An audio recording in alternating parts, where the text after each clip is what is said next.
Hello, Chillmonger here. You ever wonder how the mutants are gonna join the Marvel Universe?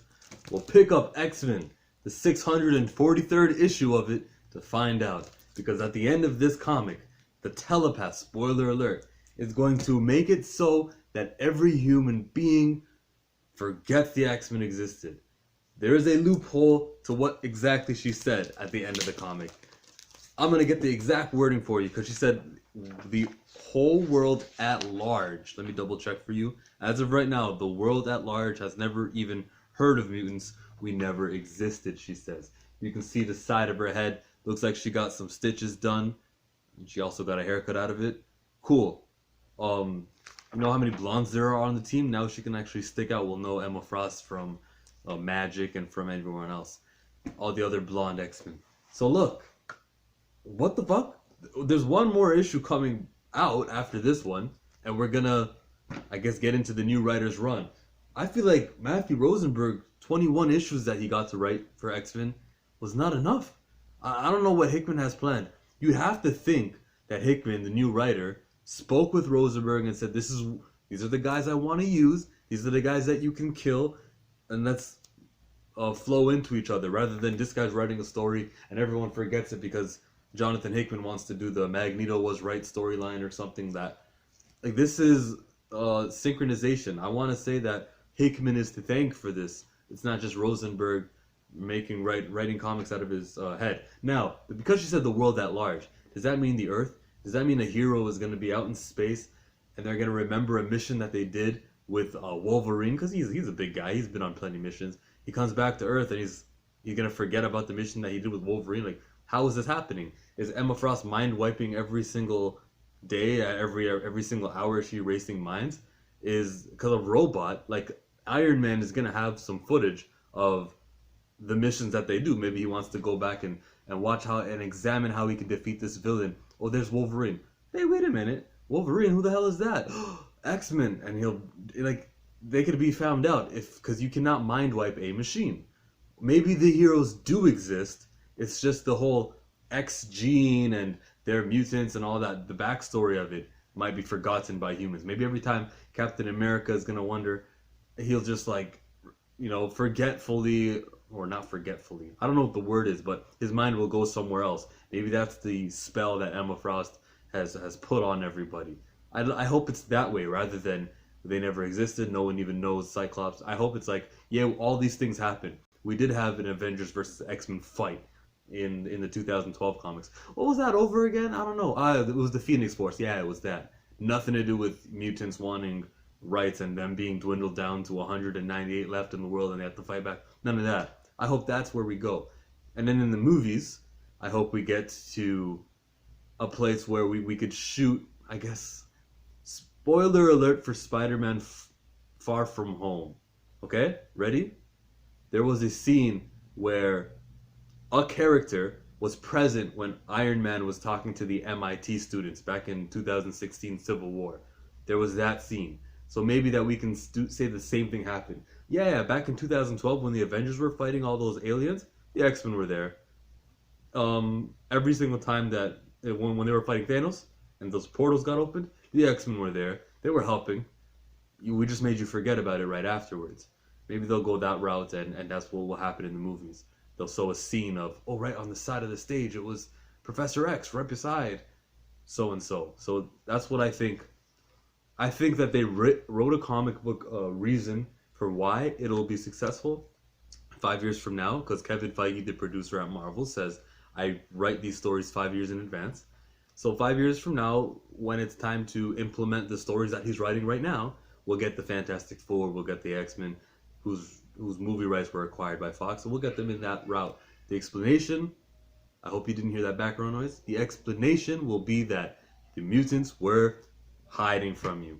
Sick. Because they're mutants. Every time they've ever had a problem with the public, it's always because of them existing, right? We are inherently racist people. I'm not even talking about fiction. I mean, like, if I'm with you go outside, colored people, uncolored people, it just, any reason to discriminate. In Quebec, they discriminate over language. Like, we're always going to find a way to divide each other. Sports fans, you'd figure we'd all love basketball and everything. No, it's Raptors, it's Warriors. I hate you. I like. What's going on?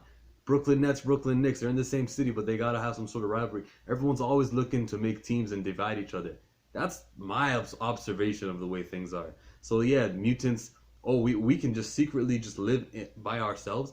Maybe a mutant gene will activate. They'll go send a team. Hey, Mr. and Mrs., your son is going through some troubles. We got a school that we can take him to. And now, how do you want it? Do you want the we're gonna make you forget everything package? We can do visitations where we erase your mind. What do you need? Like, we're here to help you. Do you want to forget? Do you want to remember? Talk to the kid. So I know you got scales and you're gonna look funny. You're not gonna be accepted, but don't worry. We have found a place. Like, can we do that? I think that's the route we go.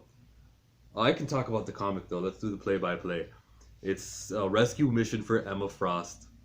Triage, that mutant from 2013 that Brian Michael Bendis created, he matters. It's nice to know that 2014 matters.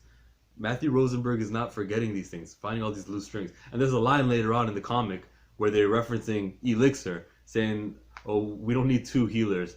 No need for redundancies. And I'm like, that was meta, because I agree with that shit. Let's get rid of Triage. Because the golden kid, Elixir, first of all, he's golden. There's no other golden character. When I open up a comic book page, let's just look at the cover. We got Juggernaut. We got these guys who stand the fuck out. I want a golden man too, because he'll stand out. I'll never have to guess who is that. Same with like I was saying with Emma Frost. So many blonde girls. There's those stepsisters, not stepsisters, the triplet sisters who are blondes, and their names are Mindy, Phoebe, and Celeste. Because there was 5 of them. Who were the ones that died? I forget the ones who were dead.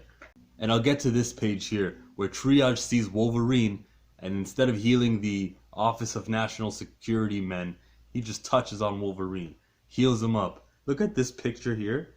The back, you can just see Wolverine standing, and we can assume what happens next. It's Wolverine, he slices and dices, and that's exactly what happened. I like the way that the artist is telling stories. There's no words on that page. We just see Wolverine fucking healing. His hair's not even ready, but he's ready to get down.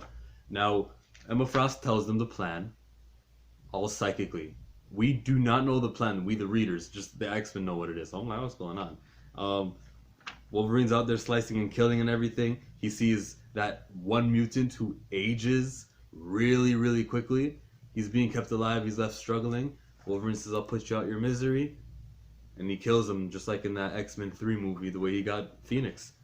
Look, man, we are killing these useless fucking mutants.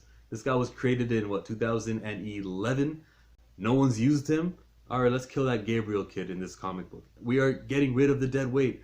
Juggernaut, he's got that crystal of Sidorak. Crushed that gem, and I guess he's depowered. We are eliminating the fucking teleporter, Magic, Ileana.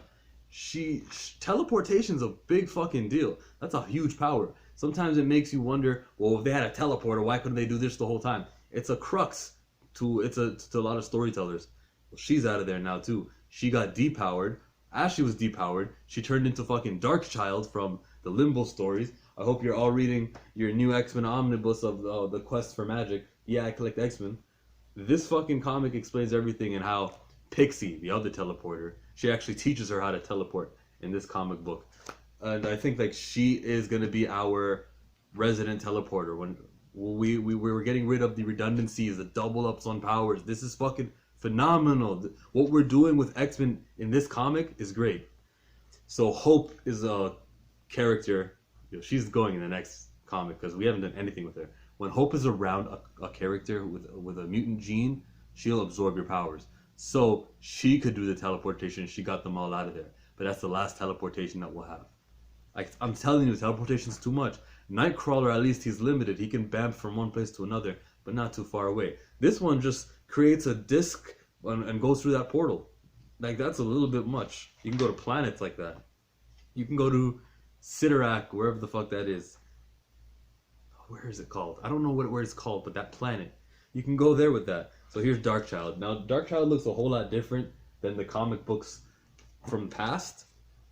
That's Ileana's form, or like her limbo devil form, I guess, is what you would call it. Let me find a page here. There she is in the back over there. I hope you can see that. That's the comic book review. Like the video, Don't dislike the video. Bye.